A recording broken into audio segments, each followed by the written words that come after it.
Ho, ho, ho! Merry Christmas!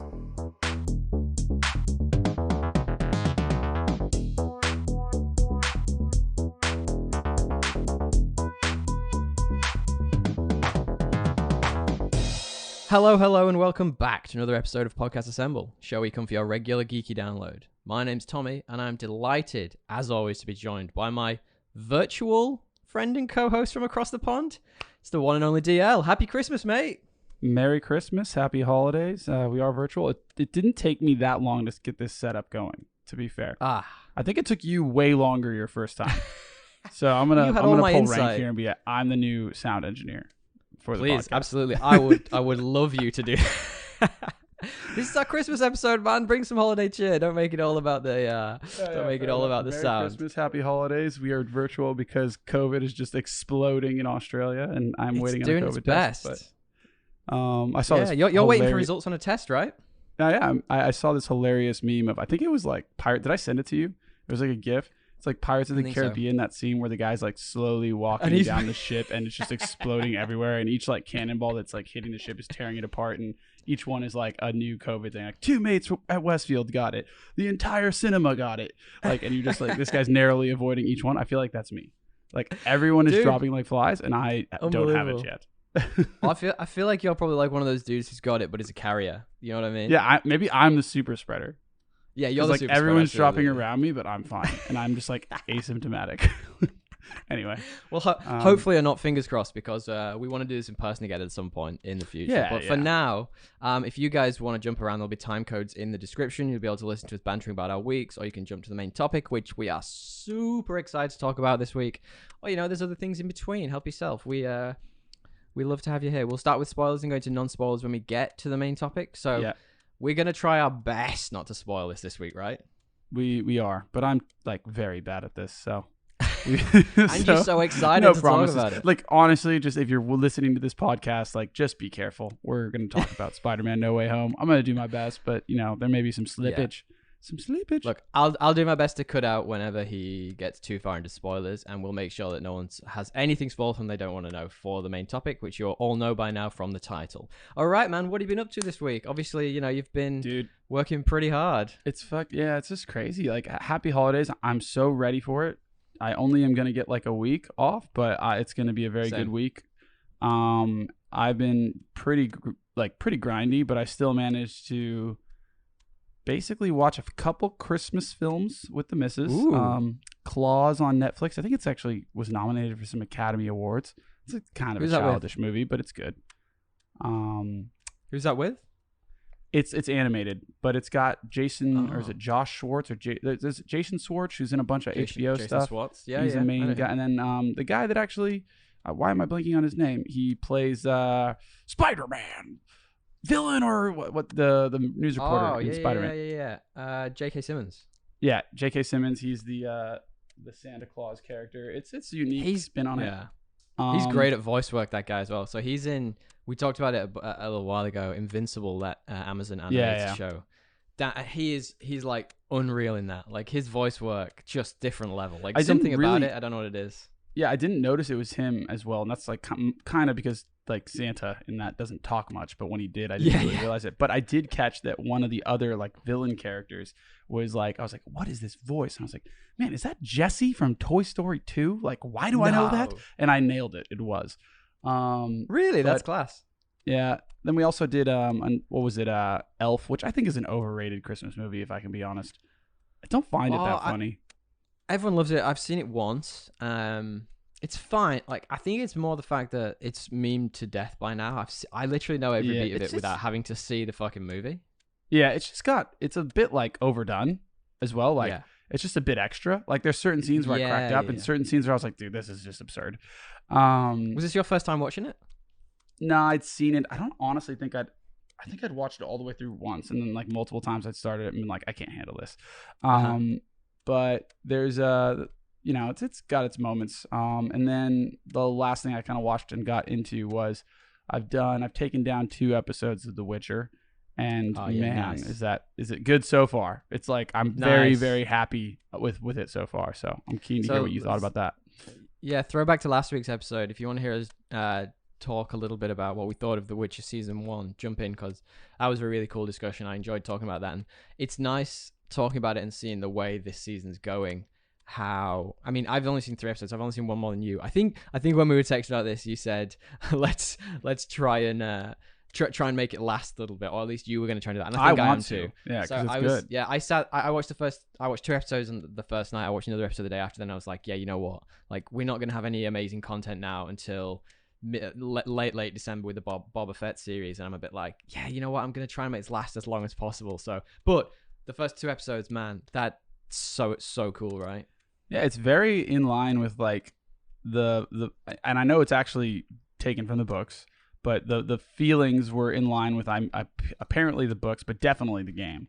Like where you would start definitely the game. You'd start like a mission, like a side quest, right? Like when we're talking about spoilers here for The Witcher episodes 1 and 2, you start like the side quest. You think this guy's like a good character, and then just like crazy twist that you weren't expecting, but actually adds up, happens at the end to like totally role reverse the situation, and like the moral high ground you thought you had. It's very morally gray, right? And they did that really well in the first episode.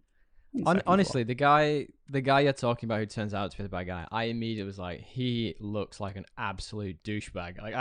Like, he's definitely going to be a bad guy in this. Like, no question. You totally knew, like, they telegraphed a bit that something was off. Yeah. But I don't think, like, I guess my point is, like, they made him relatable despite it.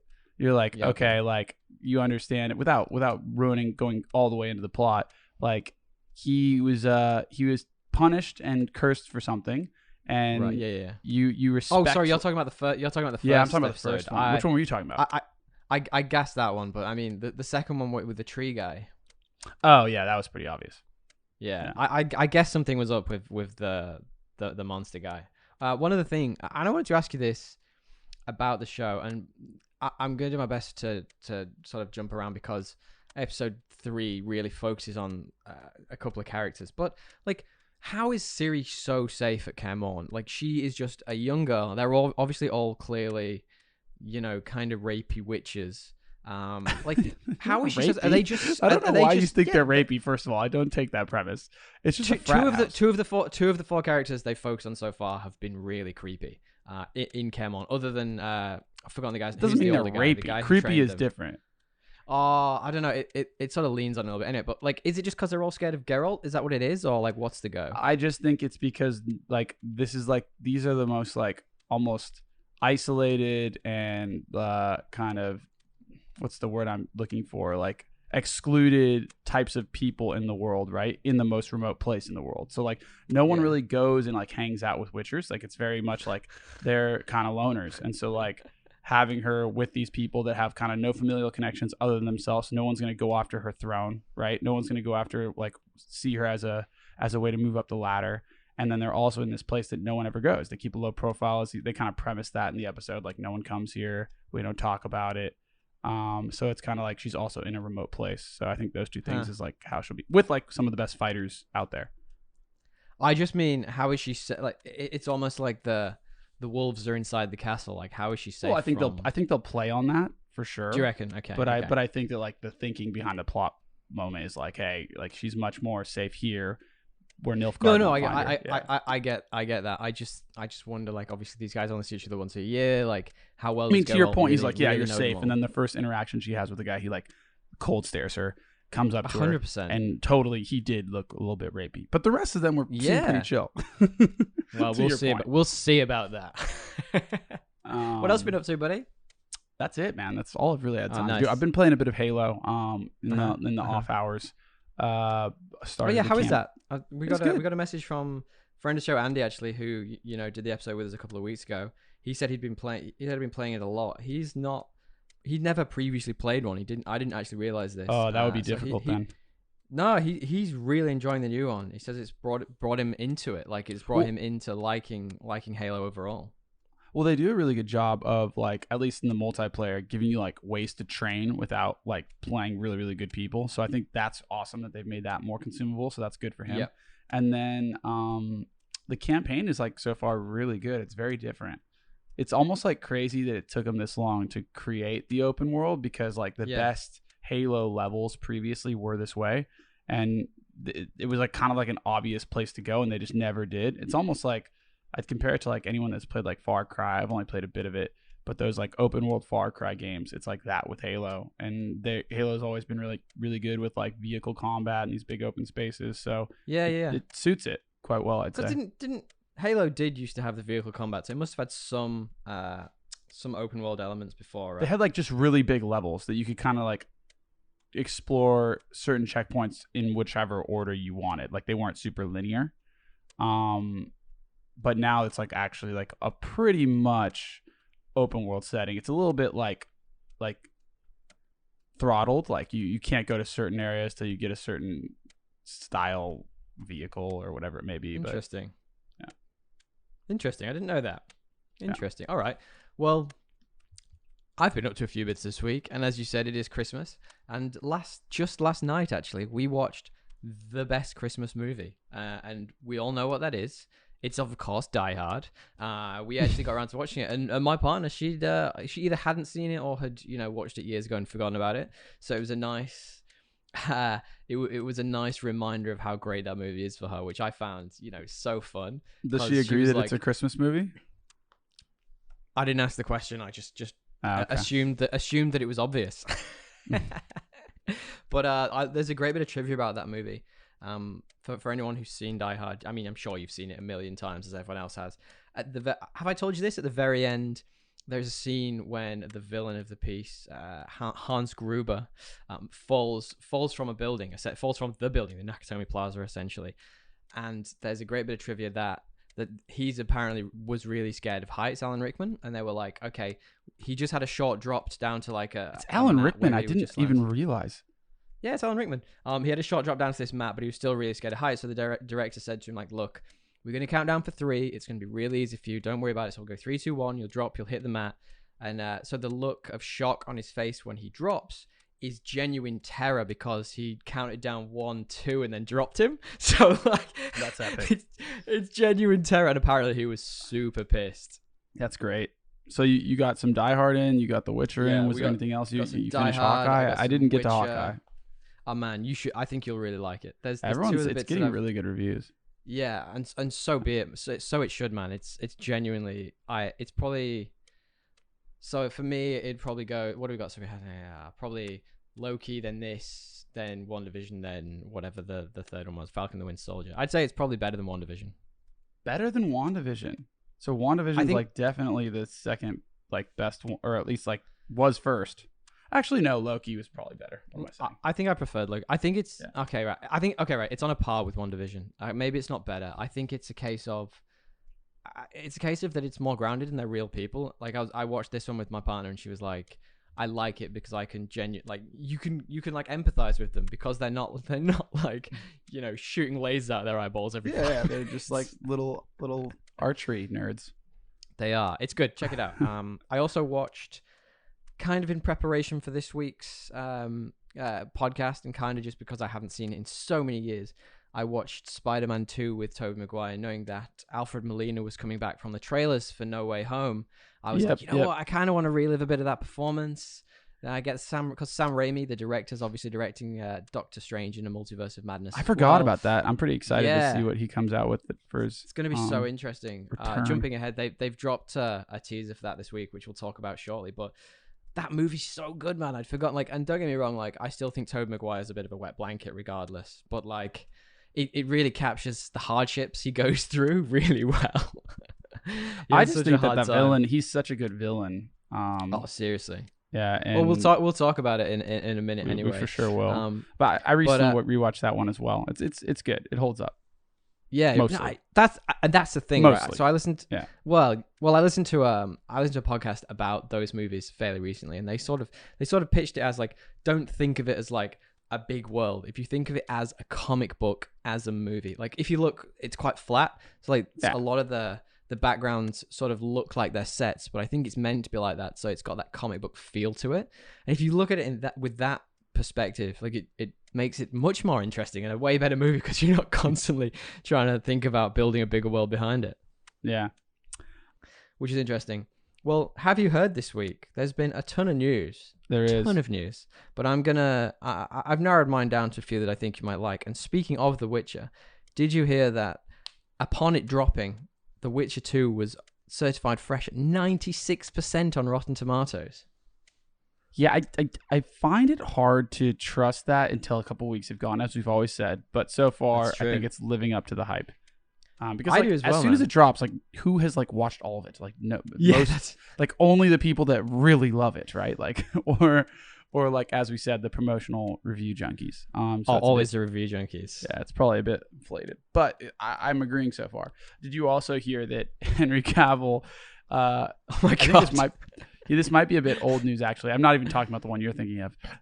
But he apparently, understood and said that the criticism of the timeline in season 1 was completely fair. And really? I didn't know more this. recently, because I think you sent through, is interested in doing a Red Dead 2 adaptation. It's like, my god, he's such a gamer nerd. Send this, get this guy outside. He needs some sun. He's playing way too many video games. You can see in The Witcher, he's so pasty. Yeah, yeah. Also, he wouldn't fit that world at all. He's like way too like perfect. He's not rugged enough. He's good as a fantasy hero, where it's like, oh, this archetype, but like he's not an anti-hero. I don't see it. I had this conversation literally the other day. Now tell me if I'm just being a bit crazy here, but I've realized, or had this thought the other day, and I was thinking about like why a lot of movies and stuff these days, and even music, has become quite generic. And I think it's kind of because obviously there's a formula now to every single movie that we have to watch, and everything has to build a cinematic universe. But I think it's because every actor, every musician, every artist, everyone has to have the whole package in massive quotation marks. I'm doing behind my microphone. And if you think about it, like every actor now, they're beautiful, they're Hollywood beautiful, and they've got perfect abs, and they're huge, and they're like super tall. It's like a case of, you watch a Die Hard and you look at Bruce Willis, he's just a balding mid-30s dude. And then you've got the guy who plays against him. And it's just, it does, but they're never the stars of the movie. Rock. And I feel, well, exactly. Well, I feel like I feel like you miss a lot of nuanced performance now because you don't have these different types of people playing different roles. And I think Marvel's doing good at trying to bring through more diversity in their shows. Like if you watch the Hawkeye show, there is a character in it, Echo, who is actually an amputee, and she actually is deaf, as her character is, which is really great. But she's still gorgeous. It's like come on. It's still it's a visual medium, So like, yeah, people are. I think like you're gonna have good looking people. Like having uniqueness and diversity will help that. And I think Hollywood's doing that. I just don't. I think that to say it's not there isn't true. You have to look harder. It's just like if you're watching these big budget movies, they just don't take those risks. Like they want to appeal to the broadest audience for sure. That's what I'm saying. And they don't. Yeah, they don't take the risk. And also, they do have the diversity in there, but it's never front and center. It's never the main character, which is interesting because Disney are doing a remake of they're doing a TV show from a movie from years ago called Willow. I don't know if you ever watched that back in the day. I do remember it. I think it's Warwick Davis. It's like a person of small stature, and he is he's magic somehow. I can't remember how or why, but he is. And then there was a baby in it, and he had to take care of it. It was weird, and it was wacky, and it was very sort of 90s and all over the place magically. But I remember it scaring the shit out of me as a kid, and I'll definitely watch the show when it comes out because of that. That's fair. That's totally fair. Well, anyway, did you hear this week that Chadwick Boseman's brother says that the Starr would have wanted T'Challa to be recast in the MCU? Did you hear about that? No, but not really like a crazy take, I guess. Like, well, do you wonder how much Disney may have paid him to say that? I mean, good point. Like, I mean, like they've only had it's not like they've only had one movie. Of course, they're gonna recast. He's been in a few though. Like he was in Civil War. He was in all of the Avengers movies. It's a pretty. I think like fair to assume that like you're not like shedding new ground here or new light. Chadwick Boseman's brother. Well, there's also news that Shuri, that the character Shuri, I've forgotten the name off the top of my head, apparently possibly unlikely to return for many of the upcoming movies because apparently she's a bit of an anti-vaxxer. Like she doesn't want to get vaccinated. So, and Disney are apparently bringing in a mandate that all the actors on their big movies have to be vaccinated to be on set. And unless something changes there, I don't think she's going to be sticking around for very long. Well, she didn't really want to be an actress anymore, didn't she? Wasn't there some other news about that? She didn't want to be the franchise guy or girl. She doesn't want to be the lead in the franchise, basically, is what she said. Yeah, which is kind of interesting. Did you also see this week that the Lord of the Rings cast got together for the 20 years anniversary? A lot of things seem to be turning 20 at the minute, and they did a rap essentially, which I don't know if you've seen it, right? I did not see this. This is you absurd didn't watch to it. me. Yeah, what a concept. It's quick. It's just like geeks having a lot of fun, and it's good. Everyone comes back, like even Orlando Bloom's in it. You know, would have been better if they did like a song from the books.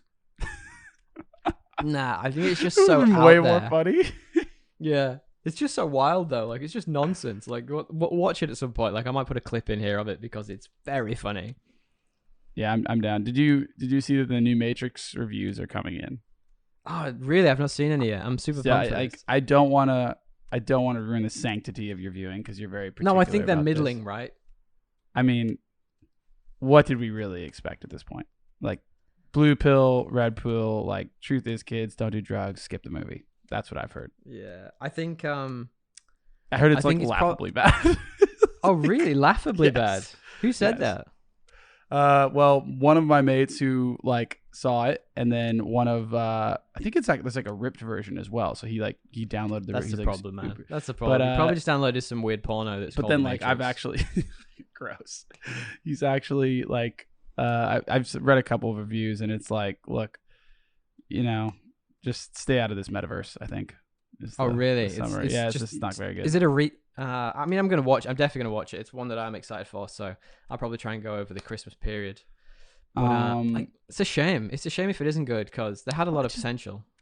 I guess we're just polar opposites on this. I just don't think it had any potential. I think it was this is a movie that was destined to be bad. This is so interesting. It's not very often that you and me are completely polar opposites on stuff, so that's a good one. Did you see the new trailer for? Or they did an additional trailer for Uncharted, and Marky Mark's got a mustache in it.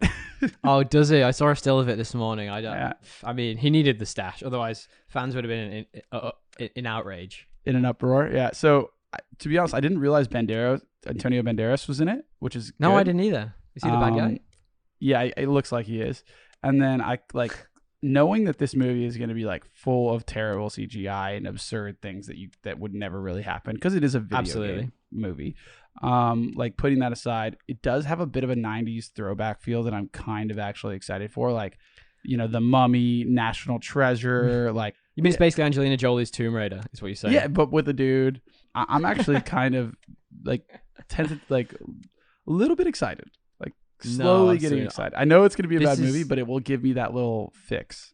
This is one I'm not going to watch. I'm not going to lie to you. Unless we watch it for the pod, I just don't imagine I'll watch it. That's fair. It's fair. But you like The Mummy? Oh, obviously I like The Mummy. 1990. So then, give it a chance. Give it a shot. Look, I'll let you watch it, and if you like it, I'll watch it. Okay? How does that sound? Yeah. I mean, Tom Holland didn't even give it he said some stuff earlier that made me think oh, is he trying to distance himself from this? Anyway. I wouldn't be surprised. Because it's been on the shelf for so long now. I'm surprised they're even plugging ahead with it. I mean, it must have cost them a lot of money, so that's why I'd be doing it. But when does it come out? I have no idea. I have one final piece of news for you. If you're ready. It's actually DC news, and General Zod, who has died twice now in the DC universe, and he will find you.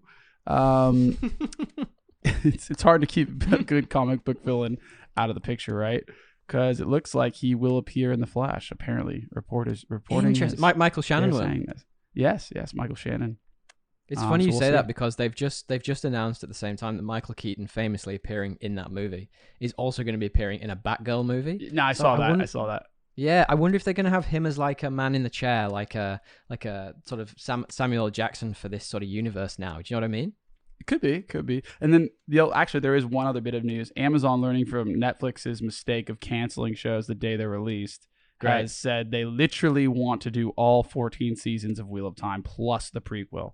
That, my friends, the prequel plus the prequel. That, my friends, is pretty launchy. They're launching. They're going for it. I hope so. I want to see. I need to see the first season. That's high on the list right now. I'm gonna wait till I read the books, and I'm not gonna read the books for a while, so I'll just have this one in my back pocket. Yeah, I agree. That's probably the best way to go about it. Two quick bits of news from me then before we move on. First and foremost, one of our favorite directors, Dennis Villeneuve. Did you hear this week that he's already lined up his next project? Obviously after Dune. Hopefully, fingers crossed he does Dune. But do you know a sci-fi classic called Rendezvous with Rama? I've heard of this. Yeah. Well, that's apparently his next project. That's what he wants to do. And he's, it's sort of apparently in the sort of mold of like your 2001 Space Odyssey, but obviously with his take on it, that could be his magnum opus. Dude, this guy loves heady sci-fi. Yeah, which I love that he loves it. Rendezvous with what? Rama, Rama. With Rama. Is it a book or is it a movie? I think it's an adaptation of a novel this time because it's the same author, as I say, as 2001 Space Odyssey. So, of course, it's going to be in the same mold as Yeah, Arthur C. Clarke, Rendezvous with Rama. I'm on Goodreads. It was, I have it as, now on my list. When was it released? Doesn't say on here, but high ratings. I'm into it. Yeah, nice. All right, super quickly then.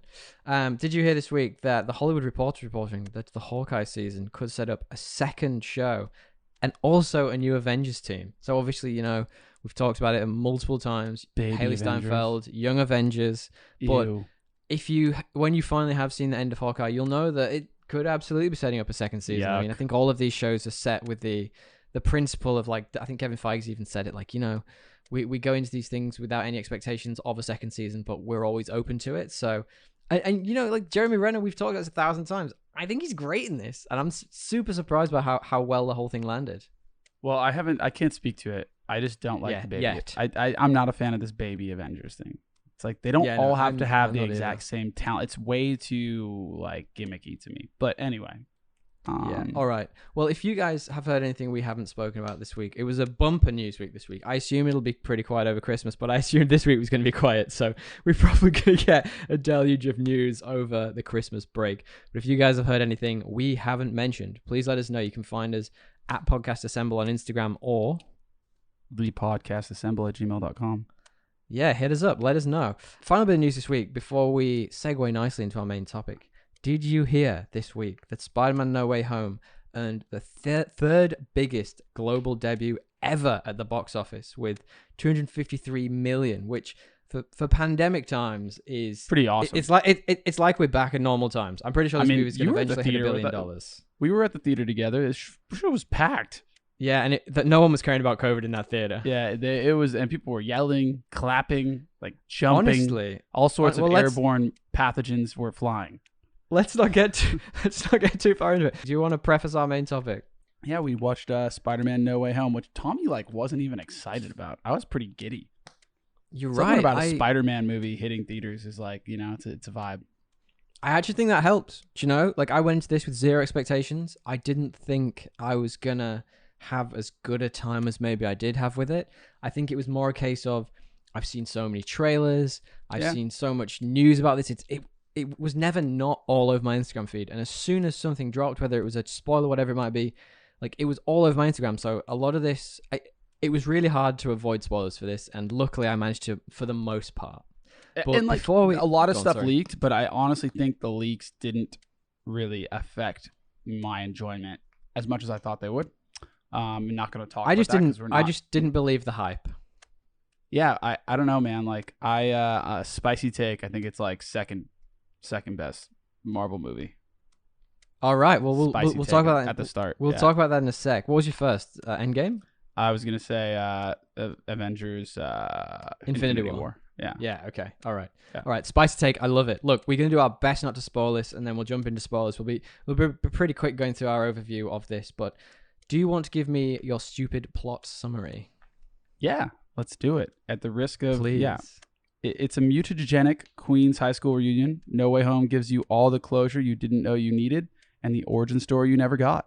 All the while proving that even superheroes can peak in high school. I love it. That's amazing. All right. Do you want to hear mine? Of course. I'm always eager. I'm excited. All right. With great power comes great responsibility.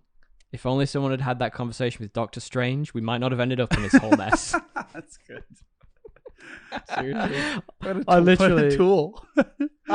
I literally chucked that together last minute. I was like, crap, I don't have a stupid plot summary. Then I was like, that is so like obvious. a very astute summary. Yeah. Well, look, the vague outline of the plot for this is that Peter Parker, obviously coming off the back of the previous movie, everyone knows who's Spider-Man. For some reason, this universe, it matters when everyone else knows who everyone else is. But he wants to reverse the effects of what Mysterio did, right? So well, because it's also ruining his relationships with like the people he loves. It's not like ruining just his life. It's also affecting his friends and his girlfriend. Yeah. And he turns to Doctor Strange, resulting in multidimensional shenanigans, shall we say. Look, I want to know from you, can you guess the current IMDb score for this? Now, remember, we're only a week into it being out, so I'd love to know what you think it currently sat at. I'm going high.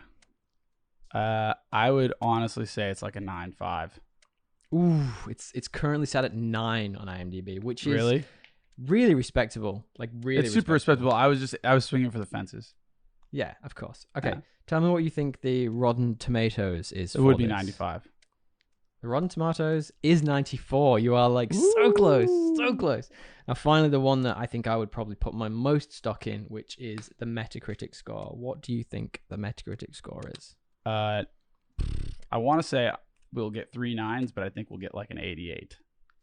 No, it's actually 71. So one thing we're gonna talk about when we move forward. No, one thing we're gonna talk about when we move forward is there are some let's say interesting choices made throughout this film, and I actually have a really, really good piece of I was gonna say customer feedback. That is absolutely not what we're getting here. So you're gonna critique it. You're gonna critique the second best movie in the Marvel universe. Friend of the show, Tom, sent in some really interesting critiques on this, and I'll wait till the end when we get to correspondence because I think you'll find it quite interesting.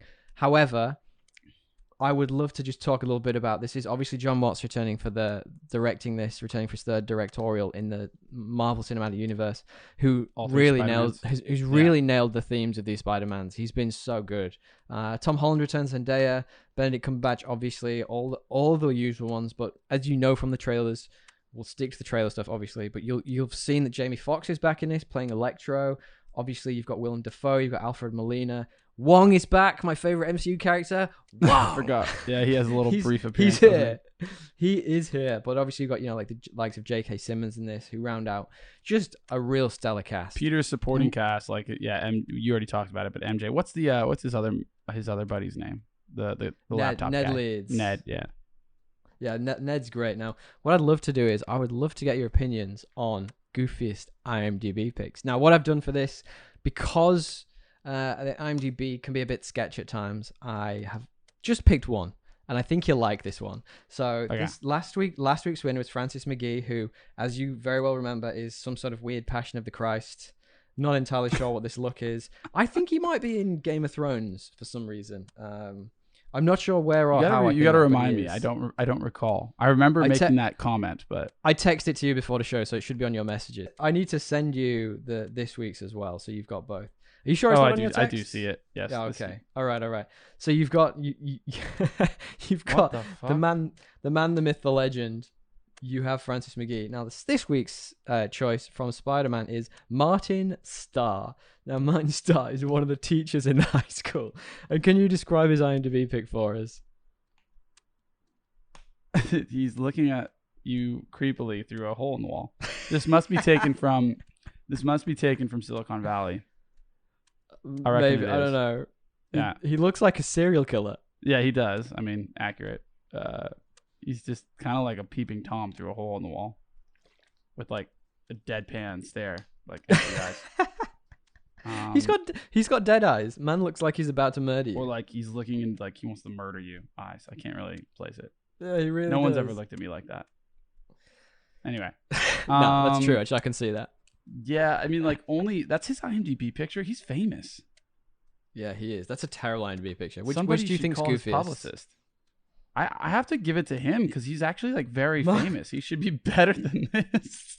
This random dude is like not very, whatever. Like, but Martin Starr, you are our new VIP of this show. I love it. As it's the final show of the year, perhaps perhaps we should play him off against the OG.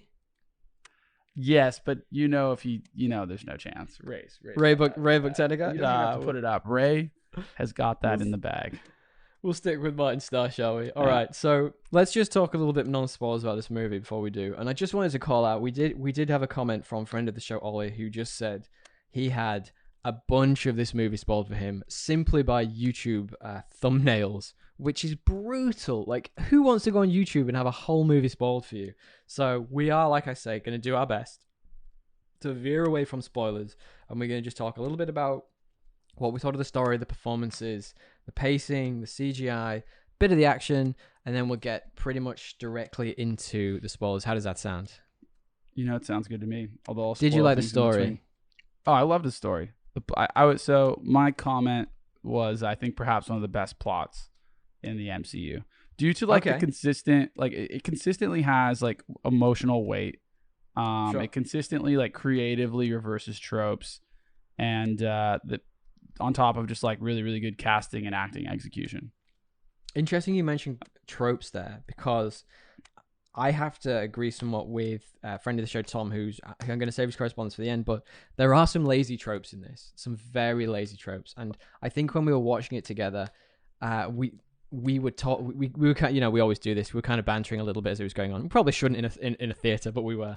And I thought the first hour was all over the place. Tonally, it didn't strike anything. It was just, it didn't know what it wanted to be.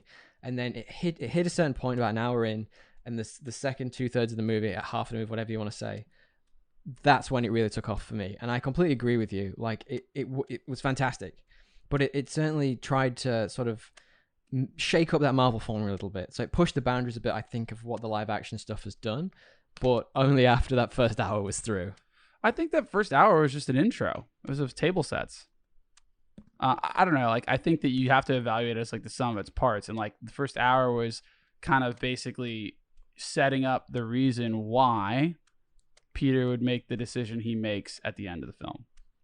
Yeah, I think they could have done it, one, more efficiently, and two, I don't think when he finally made the decision, I mean, I think it's trying to say, he is a teenager, so he would make stupid decisions, but trying to wipe the world's memory of himself, as you know from the trailers, come on, man, no one's that desperate. That's ridiculous. Anyway, we can't talk about it fully until later. No, that's all in the trailer. That's all in the trailer, so it's fine. But my point would be to that, totally agree. It's a superhero movie, man. It's gonna have some tropes, but the way it reversed the superhero movie tropes for the main arcs was sure. pretty impressive. It basically creatively kind of flipped them on their head sometimes with a couple different in a couple different areas. Yeah. And moving on to the next point, I think that was massively helped by some of the performances. I think Holland and Zendaya and Balaton, those guys, they're obviously good friends in real life. I think it just helps so much. Yeah, no, I mean, it's real. They're good friends and dating, obviously in love, because it shows on the screen. They're in a love triangle. What did you think about, I guess, the emotional weight of this film? I think in the second half, when it nailed it, it really nailed it. I thought it, the stakes were at the right level. It wasn't, I never felt like it was overhyping the stakes. I felt like it was the right level and it maintained throughout. I think when everything does kick off after the spell that you see in the trailer, I think all the characters stick to their character types in a way that not many of the other Marvel movies have. So Spider-Man trying to be Spider-Man, trying to help and in ways that we can't really talk about right now, but also Zendaya's character MJ, MJ's a fleshed out character in the comic books, and she brought a lot of that to the screen as well. So I liked how that worked with this movie. What do you think? Look, I think that it was a really good juxtaposition of high school problems. Mixed with crazy, tragic, emotive, both positive and happy and sad moments. And Happy Hogan. Happy Hogan. And I think you're right to an extent where you're dude, how could you fucking do something so crazy for something so small in the beginning? Yeah. But they acknowledge that, right, through humor. Like, are you that dumb, Peter? And it's like you could see how like some fully developed brain who's like super in love and like is super worried about how his decisions are affecting the people he loves could make some stupid, idiotic call. Like, it wasn't too far of a stretch for me. And I guess I think we've talked about this before. Sorry, I think we've talked about this before. But there's a term in movie making called hanging a lantern on it. I think we have mentioned this, but what it essentially means is when something stupid happens in a movie that is clearly really stupid, they will point it out in the movie so that the audience gets on board with it as well. And to me, I'm like, I don't think just hanging a lantern on this stupid mistake really means anything. He's literally saved the universe. Like, why would something like this make him go so crazy? I don't think it, because it's closer to home. It's like it's more like it's the people you see every day. But he has no way home, DL. He has no way. All right, talking about the pacing. I mentioned before I thought the first half got a bit. I knew you were going to say that. Wayward. And I thought it was consistently good throughout because they mix comedy. They mix both positive and sad emotive elements consistently, and it was like a good mesh of that pretty consistently. And there were multiple twists and turns that, well, maybe some of them you were expecting because of the trailers, others you weren't. And how they were then implemented was creative. So, like, I was pretty consistently entertained the whole time. The only time I wasn't was like kind of where I was. The only time I really wasn't was in that first hour, and it was less about Spider-Man and more about like, really, you guys are gonna not invite him to college because he's Spider-Man? That part, I was like, seriously? Like, that seems like a little bit contrived. Like, surely that would actually get you into university the way that works these days. Like, famous people get fast tracked. Like, yeah, I guess the other thing was that like why wouldn't they invite his friends? Yeah, that was a little harder to believe. Yeah. Doesn't make sense. And how would anyone have even known that his friends knew he was Spider-Man? They could have just, like they did, they could have just said no comment. Like, we didn't know. And then like another friend got in, the fake friend. Yeah, the guy who's written a book. There. Yeah, that was the only bit part too far where I was into this. But that kind of took me out of it. But my only criticism, my only minor criticism of the pacing before we move on, was that I just felt in the beginning it didn't quite know what it wanted to be until it really settled into the movie. Like. And fair enough, I completely take your point. I think you're as right as me. That was the feeling I got while I was watching it. I was like, it doesn't quite know which side it wants to fall on. And then obviously it hit its stride and it was great after that. But what do you think of the CGI? How are your feelings about that? I thought the CGI, like, with CGI, unless it's like amazing, my goal is like to have it not pull me out. And it didn't pull me out. And there were multiple times where I, like, especially like towards the end when like shit was really hitting the fan with like the purple sky. I was like, well, that was kind of cool.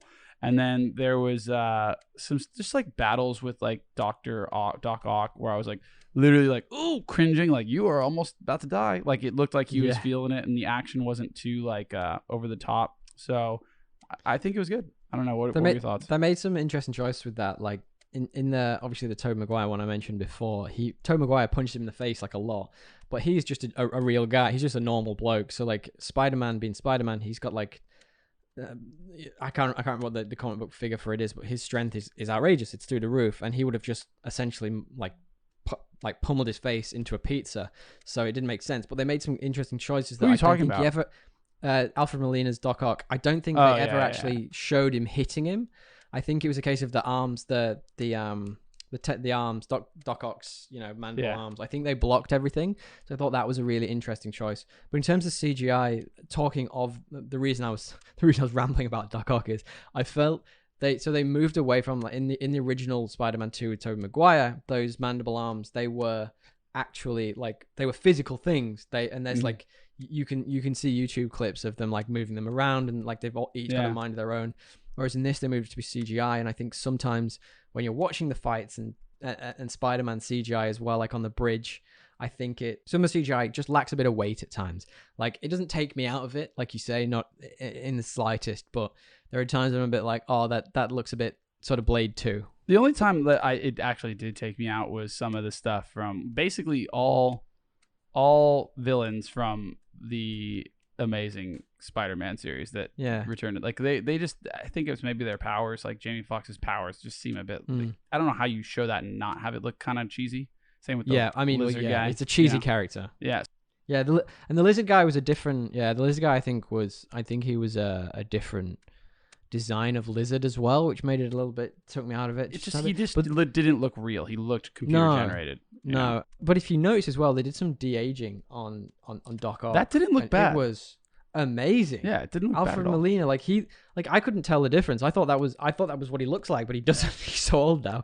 I didn't realize how old he is. But then, just quickly before we move on to tones and themes, what do you think of the action? We've kind of touched on it a lot in this. I thought the action was good.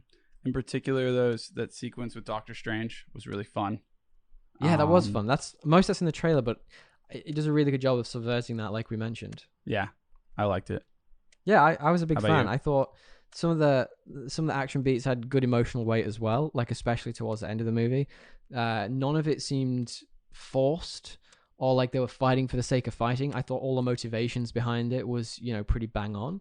Like it worked for me. And that's part of I think part of that is because of like the trope reversal of, what Peter's trying to do, right? Yeah. Towards the end, right? So like every battle has weight behind it because you understand why it's happening for sure. Yeah. All right. Okay. So before we move on, then, do you want to tell me what your tones and themes are for this movie? I think it's way darker tone for sure. And without being like DC annoying dark, because it had humor throughout, right? So I love the balance they made. I would say this is like the definition of like a really good Marvel movie. Like, nice. Creative writing with humor throughout, like not shying away from like the hard parts, the emotive parts, but not making like the movie a dry, bitter affair because of it. As well as like, so theme wise, I think it's just like you need to help those in need rather than like scorn them. And great. But at the same time, you cannot help people that don't want to help themselves. And there's absolutely there's an element of that. And then like, it's never late. That was pretty much mine as well. Yeah. I mean, the only thing I'd add to that is like there's a big theme of loneliness in this, and like the importance of keeping your friends close. You know what I mean? Like, I mean, keep your enemies close for sure, but keep your friends closer, I think, in this case. But which is interesting given the way it ends. Yeah, well, we'll talk about that. Yeah. Before we do get into that, then, do you want to give me your 3 best and 3 worst? I loved the emotional weight on both like the happy side and the sad side. I talked about that a bunch. I liked the reversal of some of the major kind of superhero movie tropes that we see. Still felt like a very natural Marvel movie with like a creative trope reversals. And then absolutely. I think the humor in general, like there were times where it was a bit overdone, but overall I think it was ace. How about you? Oh, so that was your best. Okay. Yeah. Yeah, great. I think I'm not dissimilar, to be perfectly honest. I put they did a great job of subverting expectations like you did. They really did. Like there were points in this when I'd turn to you and I was like, oh, this looks like it's going to happen. And you'd be like, I have no idea. And I was probably wrong every single time. But yeah, that was one. Willem Dafoe, man. Like I know he's only briefly in the trailers. He was good. Epic in this. He's always good. And honestly, he's just such a good actor. Sorry. And we'll talk about him a bit more in a minute, because I think a lot of his plot kind of falls into that spoiler territory, but like just his idea of how to play that character, and it just works so well. And even in this different setting to the original Spider-Man movies, and yeah, like I said the stakes. I think I mentioned it before. Like the stakes in this, they simultaneously seem high, but also contained to this specific character. It doesn't fall down the trap of I mean, the challenge you have with all these movies is, like this is all happening. Why don't you just call Thor? Why don't you just call Iron Man? Why don't you just call Captain America? Well, you can't for some of them for a start.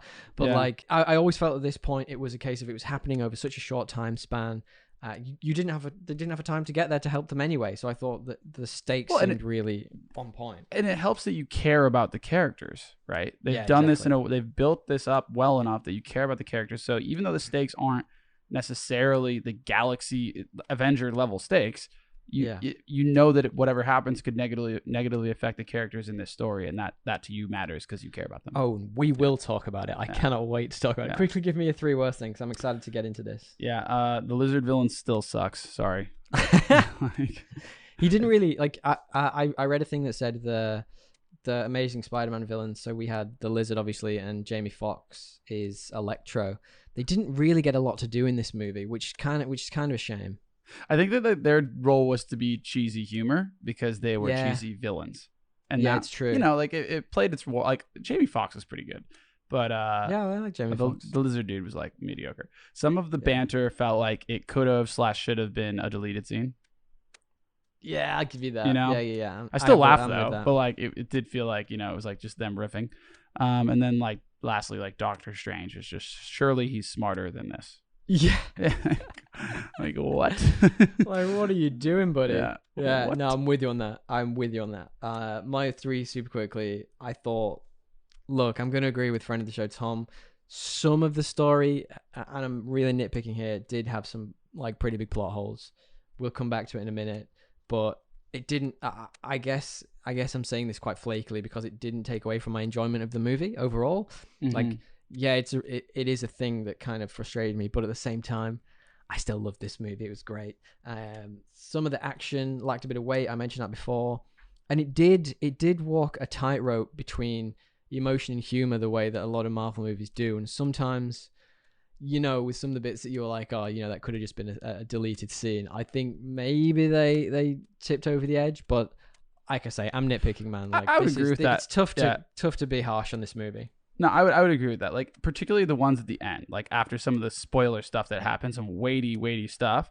Like I just don't see a scenario where Tom Holland is just riffing the way he is. You know what I mean? Yeah. Anyway, Yeah. Okay. All right. Well, final question for you then before we spoil this. Is this movie better or worse than Aquaman 2018? It's 25 Dunder Mifflin reams of paper better than Aquaman. Oh man, I love bringing back all the favorites for this show. This is the antithesis of Aquaman for me. This is like it couldn't be less boring if you tried. No, totally fair. Yeah. All right. Spoilers. Finally. If you don't want to know anything about Spider-Man No Way Home, jump out now. There will be time codes, as I said. You can jump to the end and just listen to the correspondence, but some of that will also fall into the spoilers, so I will put spoiler warning in that too. Awesome. So the big spoiler for this is that, as we kind of expected and kind of wanted, Toby and Andrew were in this movie. They were in this movie. And not only were they in it, they kind of, like Andrew more than Toby, but they kind of got closure to their arcs. Yeah, absolutely. You know? Completely which is agree. Pretty cool. And I think one thing I heard before the movie going in, and it wasn't a spoiler because I didn't know that Toby was definitely going to be in this at the time. It was more one of those like sort of, you know, hypothetical things going on in the background, was that Tobey Maguire didn't want to be in this movie unless he had he was more than just a cameo. He was an actual character that had an arc as well. And I love that it sort of it brought back all the emotion of their movies. It could have been easy to just have them there as flash in the pans, but like, you got some backstory on what they'd been doing since their movies happened. Like Toby was a much older Spider-Man, and so was Andrew. Andrew, like, even though he looks great for a 40-year-old, I was like, yeah, man, he's looking older. Yeah, I was just surprised at how old he looked. He's old, man. I mean, I you know, actually rethinking about what I just said, they both got good arcs. So they got great arcs. Like, I don't want to skip straight to it, but like the fact that, you know, with Toby's arc really had to do with the Green Goblin. Right. Yes. And kind of redeem, like he whether unknowingly or knowingly killed him in his first or second Spider-Man? First movie. By moving out of the way, and in this time that same glider that's about to take him out, he stops it. So it's like saves him. Yeah. So the big part of this movie is the big sort of like story of the movie is the trailer basically lied to us, right? Yeah. So when Doctor Strange cast the spell to make everyone forget Spider-Man, he actually manages to contain the spell because Peter's fucking with it, and it goes a bit awry. Bit of misdirection. But what happened? Yeah, it's a misdirection. But what happens is, a lot of people who apparently have fought Spider-Man start to come into our universe from other universes because he's tampered with the fabrics of reality or whatever it might be. Yeah. And that's how you end up with all these other, you know, villains coming in. And instead of what they realize very early on is that these villains are about to die in the moment that they're brought into this universe. And, you know, our Peter Parker, Tom Holland, decides that he wants to cure them rather than just let them go back and die, which I find super interesting. He spends time gathering them. Like his job with Doctor Strange is to gather them, and so he spends time with them. He doesn't quite understand why they're there, but he starts to understand them. And in particular, Willem Dafoe, man, basically is almost like when he has his moment with Tom He's Holland's at his Peter best. Parker. It's almost like he's like a dementia patient, right? Yeah, it's amazing. And so you Split actually personality for sure. you feel for him. And so anyway, they chase him down and basically against Doctor Strange's wishes, Peter Parker somehow manages to trap him in one of his little sphere worlds or mirror dimensions or whatever the fuck they're called. Mirror dimension. And he goes off and is like, I'm not doing your plan, which is kill them because they're supposed to die based off their fate. Savage. Yeah. I'm going to go find them and make them better so when they go back, they don't die. And that was the driver for the plot for me, and it was so well done. Like, I thought, like, don't get me wrong, there are still plot holes, but I just believed it, you know? Like, I believed totally. this version of Peter Parker would want to do that. And one note I had was that I'm just so glad the trailers didn't ruin Andrew and Toby being in this. I'm just so glad. Like, honestly, when we were in the cinema and they came into the film, there were cheers. People were like pretty late as this. well. It was like hour and a half. Yeah, they had really like an was. hour in the movie. And it was fantastic. People were standing up and clapping, and I was like, this is a very un-Australian thing to do. Yeah, I loved it. I honestly, the way the movie was going, I was so confident by midway through that they were coming, and they made them come in a really creative way where they're actually not. They don't meet Peter Parker. They meet MJ and Ned. And it was just really well done. Like, it was a tight arc for both of them. You get Andrew Garfield's arc. You know, he gets redemption and is like, he basically at one point, MJ is about to die. Tom Holland's MJ, or Zendaya, and he saves her because he didn't get to save Gwen Stacy. Yeah, well, Tom Holland is trying to save her, but he's stopped by Doc Ock. And Andrew Garfield gets his redemption, which and there's that, like, the thing I liked about this movie, and aside from all the things I said that could be taken as negative about it, like the reason why it really hit home for me was because it took just a heartbeat after that, like just a breath, to see the reaction of Andrew Garfield, and like he was like sobbing afterwards because, you know, he managed to save the girl that he didn't get to do in his reality, and he saved so much heartbreak for this version of Peter Parker. It was a very good moment. Yeah. That's why it worked for me. That those little, and like, even if you haven't seen, you know, the Amazing Spider-Man movies, that maybe you hadn't, I still think that seeing a hero save the girl in such when she was about to die, you can, like, you never get to set it up as well. Movies. Even if you hadn't seen it, they told you about it. Like, he talked. It was like a shared experience for him with Peter. After spoilers, Aunt May takes. We didn't. That's one of the other spoilers. So Aunt May dies in this, kind of following the prompts from the video game.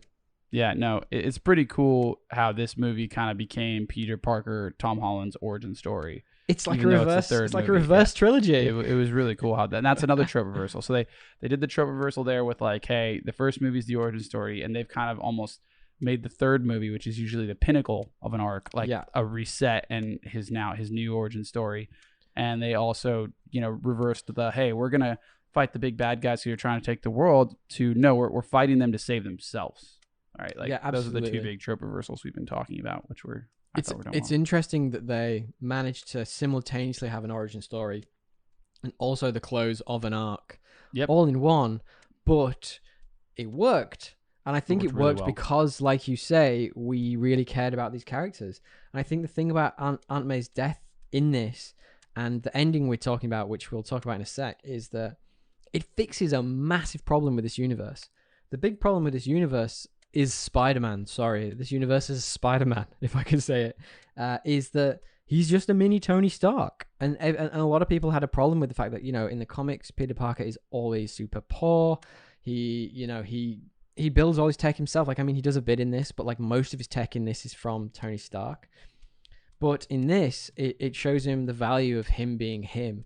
And losing Aunt May and having that massive emotional weight, and then everyone forgetting that he is Peter Parker at the end, which we'll talk about in just a sec, it takes it back to the point. He is, you know, he's Spider-Man. He's not a mini Tony Stark. He is his own thing.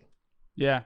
He basically, I mean, he gets a reset, which is, you know, really cool. It's going to still feel fresh when we go back to the story next. The big spoiler then. Yeah, the big spoiler at the end of this is that at the end of it, the spell that Peter Parker originally wanted to cast, where everybody in the multiverse forgets that Peter Parker is Spider-Man, he gets Doctor Strange to cast that spell, and everyone, MJ, Ned, the Avengers, Doctor Strange himself, all the Avengers, everyone, J. Jonah Jameson, forget that Peter Parker is Spider-Man.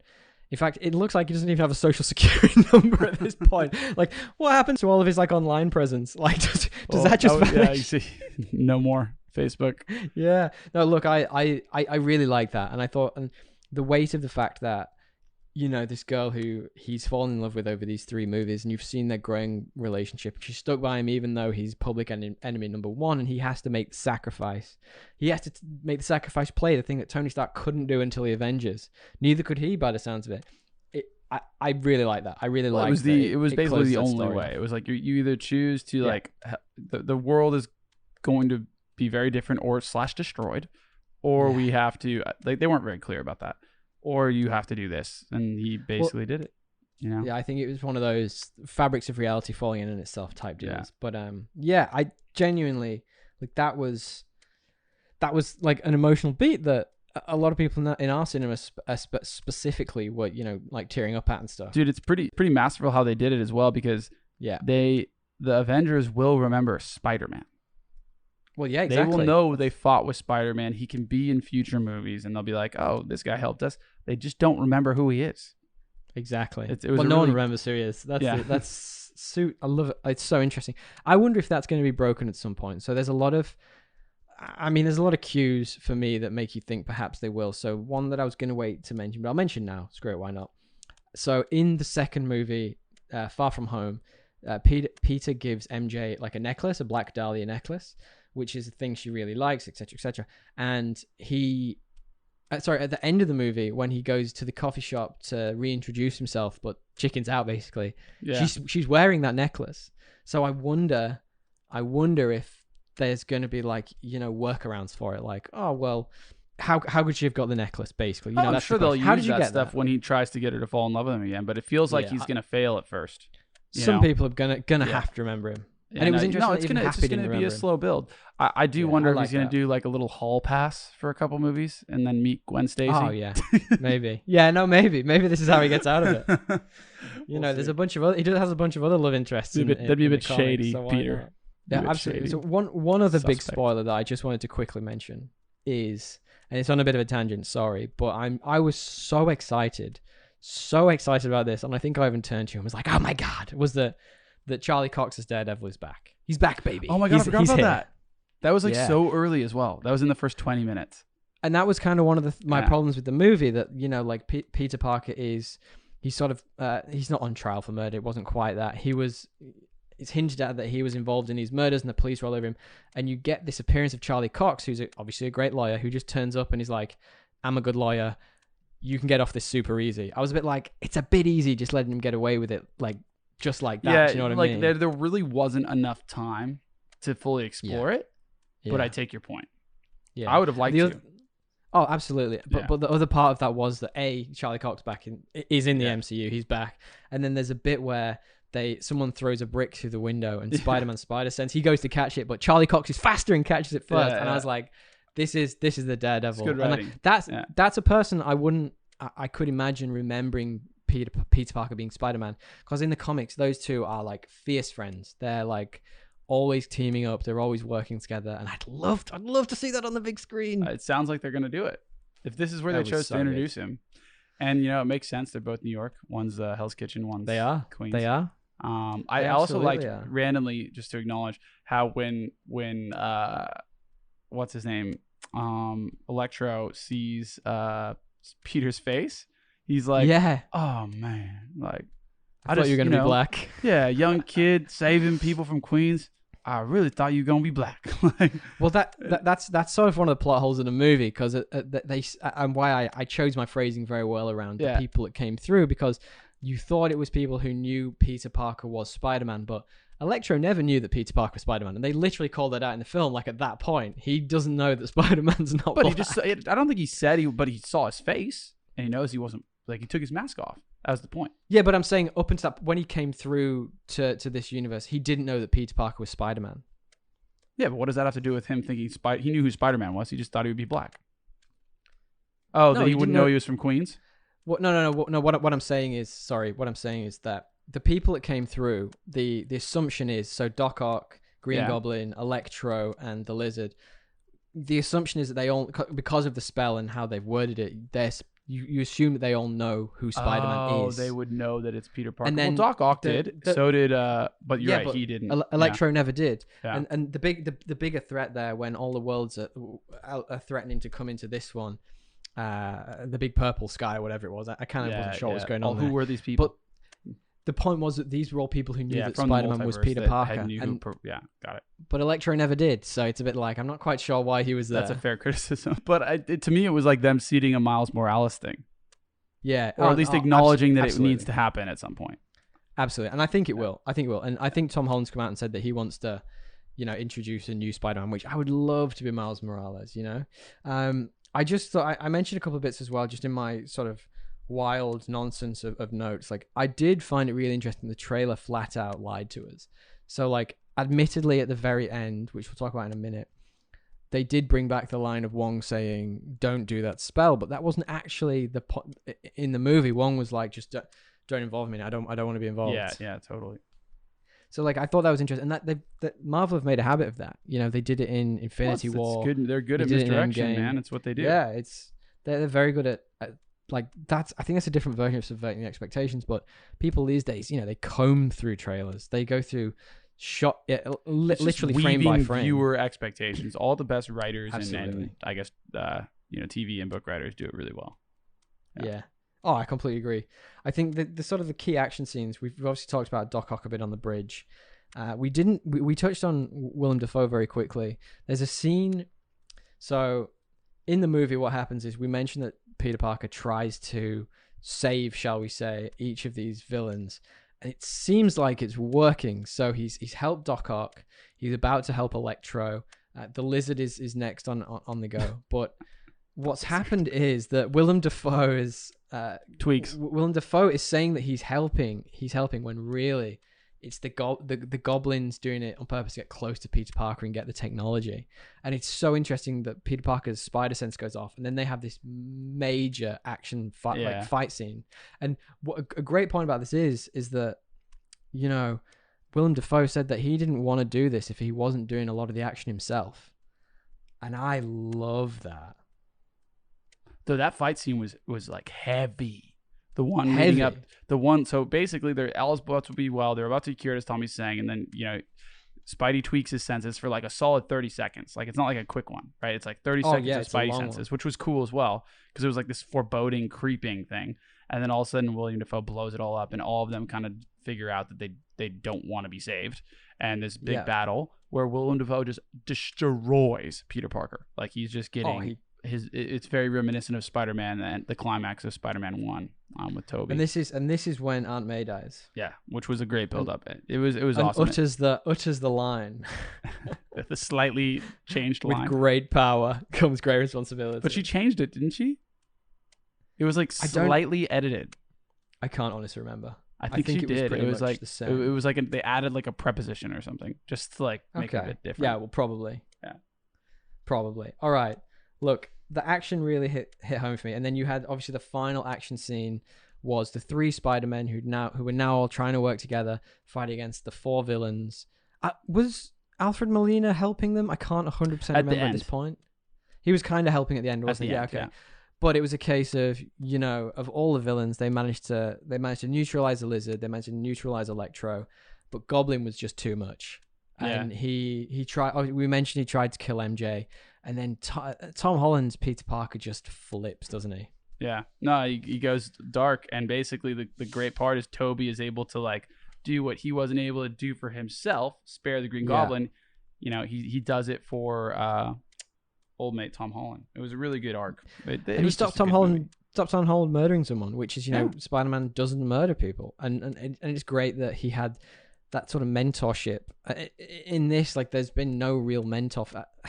I wouldn't call Tony Stark a great mentor figure. I'm not going to lie to you. He's probably not the one I'd choose. He's got his positives and his probably more negatives, but yeah. I think he at this point he doesn't have that positive figure in his life. Aunt May's dead. Obviously Uncle Ben, who we've never seen, is dead. Tony's dead. It's a case of he doesn't have a direction anymore, and he feels super lost. And then you have these two other Spider-Men who've literally lived through a lot of these things already, who can just step in and save him. And I love that. Yeah, for sure. That final battle, what did you think?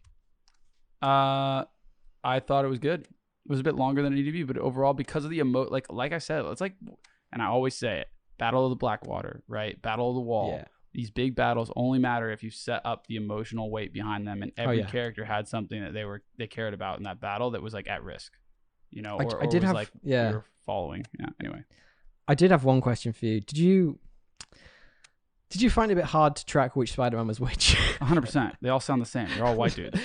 They all sound the same. They all had the same outfit, basically. I was like, could you not just get not as hard as black... Toby, because he sounds a bit older. Oh, yeah, he does, yeah. I like the... There's an awesome line in it when they're talking about Toby having a bad back, and that's twofold. It's one because he's getting older and the web swinging's like messing up his physiology, but the other one is that there's this great story behind the second Spider-Man movie that Tobey Maguire wanted to have exponentially more money to come back and do it, and he almost didn't come back. They actually recast Jake Gyllenhaal as Spider-Man. I remember this. Yeah, and in the end he came back and it was a great movie. But it's a callback to that, and in that movie there is a bit when Spider-Man, him as Spider-Man, his powers kind of stop working and he web swinging and he falls and he smashes his back, I think, on a car, and he's like, my back, and it's like such a nice callback to it. It's great. Yeah. How did you feel the chemistry between those three worked? I thought it was just so nice. I thought it worked. They're all very different. Yeah, big time. For being all white dudes, they are their style of acting is all very different.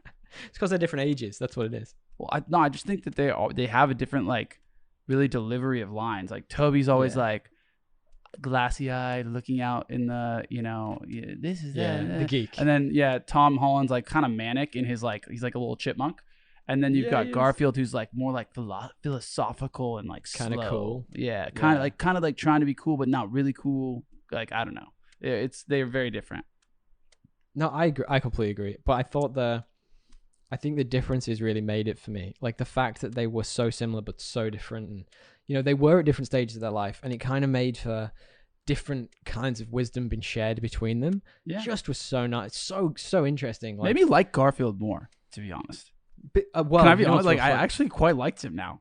Well, you know what's real funny off the back of this? That there has been a huge groundswell of people wanting more Andrew Garfield films, because he was done so dirty by those movies. They were so badly written. Yeah, it's not his fault. It's not at all. And like, he's a good Spider-Man. I feel like they could easily bring that back. And one of the plot points that got cut from the second one, I don't know if you remember the second one, but when Gwen Stacy dies, one of the plot points that got cut from that is that he was going to use some of his blood to bring her back, and she was going to become Spider-Gwen, which is obviously a big part of that Into the Spider-Verse movie. Yeah. And I love Emma Stone. She's fantastic, and I would love to see that. Maybe not that, but like a version of that happen, even if it's using some of this multiversal nonsense that's going on. He's a good Spider-Man. Yeah, he is. He's a good one. I agree. I don't have many other, wrapping up parts. I did want to ask you super quickly, firstly, where do you think the characters go from here? And secondly, where do you rank this in the Spider-Man movies overall? All the Spider-Man movies you can think of. That's even the Spider-Verse. Maguire, Garfield, Spider-Verse. Where does this rank for you? I would say it's probably number one. Really? Yeah. Yeah, a lot of people saying that. I would say it's number one. Yeah. Then I'd go Spider-Verse. Then I'd go probably Spider-Man 1 from the original. 1? Yeah. Okay. I really liked Defoe in that. It's really good. Mm-hmm. And then from there it's kind of a wash. Maybe Spider-Man 2, No Way Home, or like some combination. I'd have to rewatch them to be honest. Yeah. But, I agree. Well, I personally, I would put Into the Spider-Verse as my favorite. I just think it's so original, and it throws so much diversity into it that none of these, like you said it yourself, it's three white main actors, right? Yeah. Like, don't get me wrong, like it works and it's very good. Lacks a lot of diversity, but the Into the Spider-Verse movie just has such a different feel to it. But yeah, I completely agree with you. I'd probably say Spider-Man 2 over Spider-Man 1 for me after these two. So Spider-Verse, this, Spider-Man 2, and then the MCU ones, Spider-Man 1. You'd have to put the Andrew Garfield ones nearer the bottom. Yeah. But actually, I'm actually lying to you. A movie that we haven't talked about yet on podcast is probably my favorite Spider-Man, and that is Japanese Spider-Man, which Stop. we will absolutely 100% be doing in the new year. We will be. All right, final question before we move on to the quick post-credit scenes. Talk about where do the characters go from here? Look, I think that they can go anywhere. That's the best part about what they've done with the whole reset. 100%. I think you will get like a more kind of original, true to the comics Spider-Man story. I'm curious how much MJ and Ned will be involved. It feels like they have to be. They're a pretty big part of the crew, but they're both going to go to college now. Isn't MIT in Chicago? I think MIT is in Boston. Boston, sure. Which isn't very far from New York, so you could have them involved, but it does feel like they'll take a back seat for a movie or two. And what they do with that, I don't know. We'll see. They have an open... They're probably going to introduce some new characters, I guess is my point, which is exciting. Well, at present, this Spider-Man only has one more movie on his deal with Sony and Marvel combined. So there's a lot of talk about more in the works. I just hope Didn't he sign on for 3 more movies though, but just not together. It was a trilogy, and then there was, I think it was either 3 or 4 other movies. So there was Civil War, there was Avengers: Infinity War. No, but I thought he just re-signed to do 3 more. No, I think they just. I think that was just to do with Disney and Sony wrangling about rights to toys, basically. Oh, okay. Anyway, look, let me give you a bit of trivia, true or false. How does that sound? I've actually ruined one already. Let's do it. All right, trivia, true or false. I'm gonna have to find a random one on the fly because I screwed up a little bit there. So trivia, true or false. Sam Raimi, the director of the original Spider-Man movies with Tobey Maguire, was unhappy to see the Dr. Octopus star return in the trailer because his performance was so visceral in Spider-Man 2 with Tobey Maguire that he just didn't want to see him ruined in a Spider-Man movie that he wasn't in charge of. Look, I'm surprised he said this, if it is true, but like it's a totally legitimate fear, so I would say true. It's actually false. He was really happy to see Doc Ock come back, and I think we all were, to be honest. Molina, like, he killed this. Like, he was amazing. He kept that visceral performance. Like he did. He carried it through to this movie. Trivia, true or false? Benedict Cumberbatch has admitted to not reading the full script because he wanted to surprise himself by the final product. I mean, like, I guess true. It is true. He's not very involved. Like, you could pull that off. It's more just like, it sounds very, again, seriously, Doctor Strange. Like, yeah. And it kind of fits his character in this movie as well. Yeah, he fucking has a lapse in this movie. He's not in it at all. All right, final bit of trivia, true or false. Nicholas Hammond, who played Peter Parker Spider-Man in the Amazing Spider-Man 1977 TV show, was considered for a tongue-in-cheek cameo as a role, but was cut because the script was too long already. True. It is true. I would have loved that. Like, I don't think it would have worked because I don't think anyone who would have seen this movie would have had any idea who that was. But end of the day, man, like, it would have been a cool little cameo. It would have been. I agree. And made people go back and watch the originals, you know? Yeah, totally. All right.